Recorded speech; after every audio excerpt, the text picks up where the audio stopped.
People sometimes ask me what my first memory is.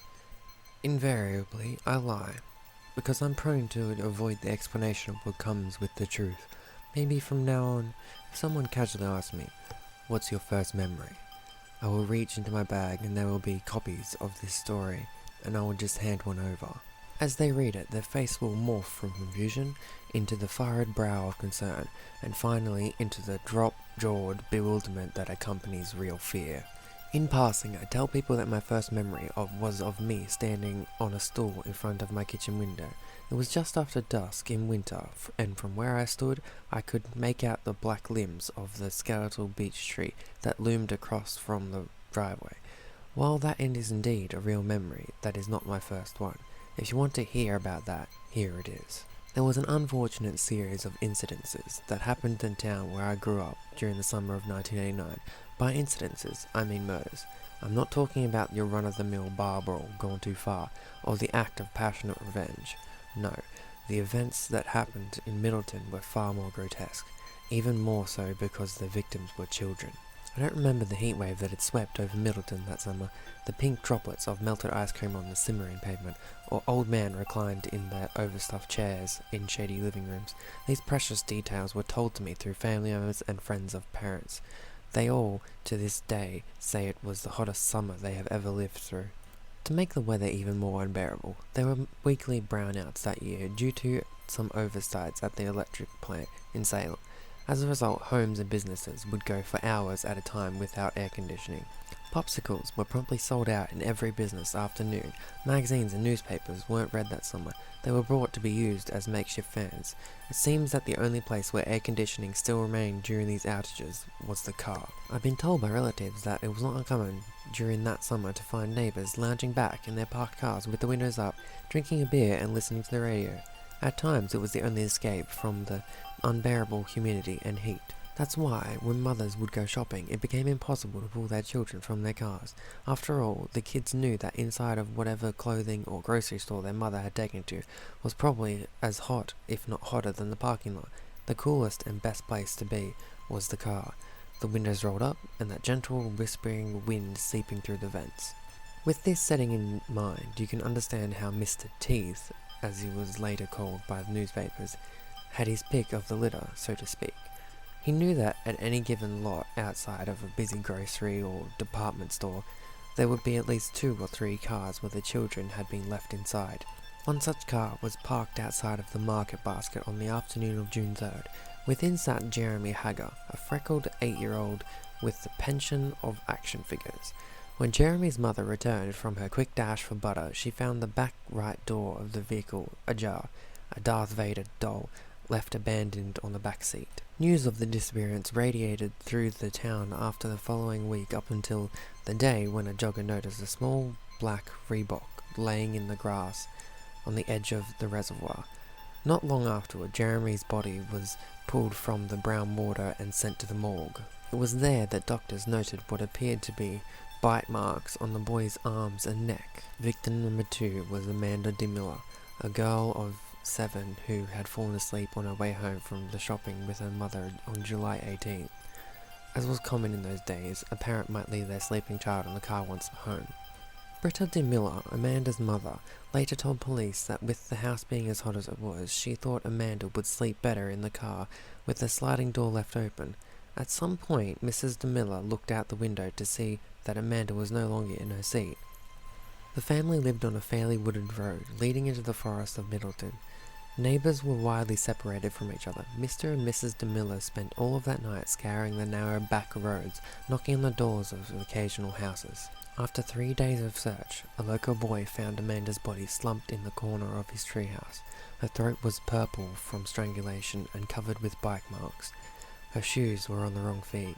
Anyway, that's how the story goes. That brings us to my first memory. My parents have since placed the date of this memory around the 3rd or 4th week of August. It had been about a month since Amanda DeMiller's murder, but no one had been apprehended. People in this town were still on edge. It was at that time, one afternoon, when I sat in the front seat of my mum's rusty Toyota, parked in the giant lot of Henry's grocery store. I remember that there was a car parked on either side of my mother's, and in front of the Toyota was one of those corrals for shopping carts. There was music playing quietly on the radio, Madonna maybe, and my hands were sticky from eating candy. You may wonder how, with all the horrors that had plagued Middleton that summer, my mother could have left me alone in the car. The fact is, she hadn't. My older brother, Stephen, aged 12 at the time, had been designated as my temporary guardian, while she made an emergency stop for flour.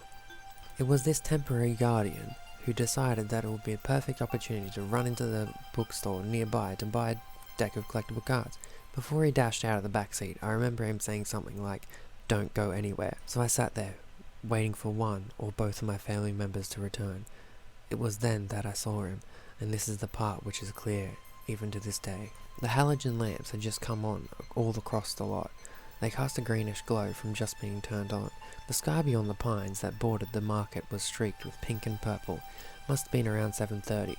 I remember the first time seeing him standing there, some 30 feet away from the front of our car. Almost instantly, the music from the radio faded from my ears, along with the sharp rattle of carriage wheels on the old pavement. Transfixed, silent, I stared out in the windshield at this lanky gaunt figure framed by a pink and purple sky. Through a curtain of greasy black hair falling across his brow, I discerned a single eye. It seemed to sort of take on the green glow of those halogen lights. He tilted his head back a bit, and the hint of a smile danced across his lips. He must have stood and stared through the windshield at me, transfixed and as spellbound as I was for one whole minute. He then started a slow walk over to the side of the car, never taking his eyes from mine. Once he was outside my door, he looked down his long, beak-like nose at me, then looked around. He began to wiggle the handle. "Open up," he said, looking down at me again. I just stared at him without saying anything. Again, "Open up."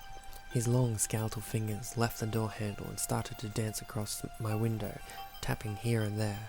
He crouched down so he was at my level, and started a sort of puppet show with his hands. His dirty fingers dashed across the glass like great pale spiders in the deadly battle. He looked at them and laughed, making hissing and growling sounds. As he made these sounds, his mouth opened into a full grin, and I had a look inside at rows of long, yellow teeth.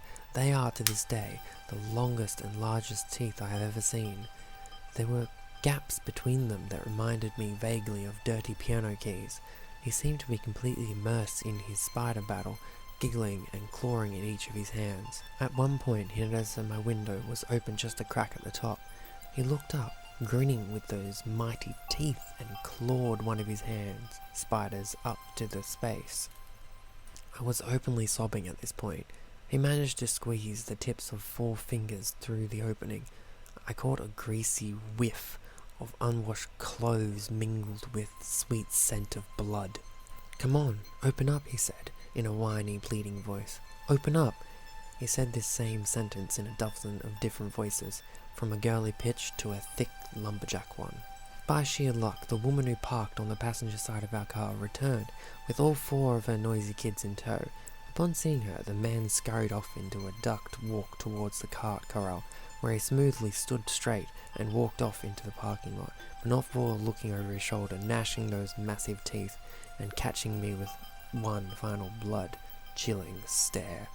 The memory ends there. It was later explained to me that my brother had returned to the car to find me crying hysterically. No matter what he said to calm me through the glass, apparently I wouldn't unlock the doors. My mother wrote tombstone after. She said that all I could manage to say through the thick sobs was, "There was a man." I just kept repeating it for hours after that. There was a man. Like the insufferable heat, so did the Middleton murders come to an end with the changing of seasons. Worker called the cops 2 weeks after my parking lot route. One child-killer who was later identified as Raymond Sadler.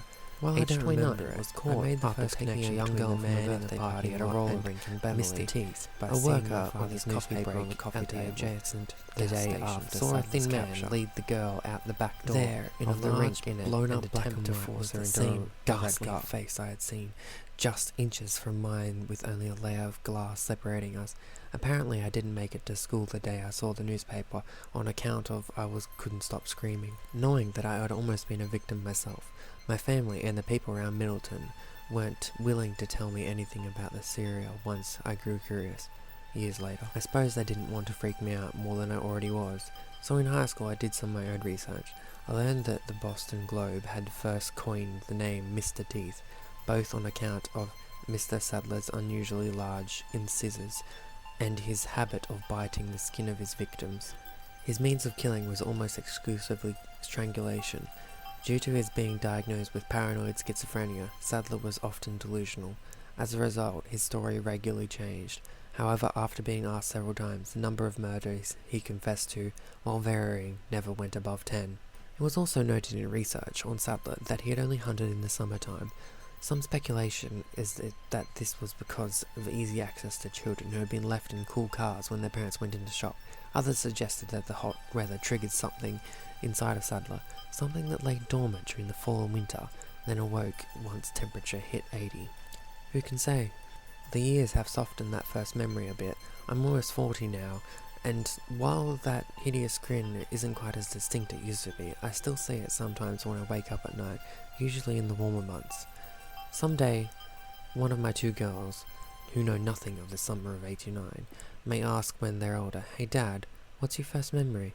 Maybe I'll tell them about the time I was on the stool in the kitchen, looking out at the old beech tree, or maybe I'll just say, "Teeth.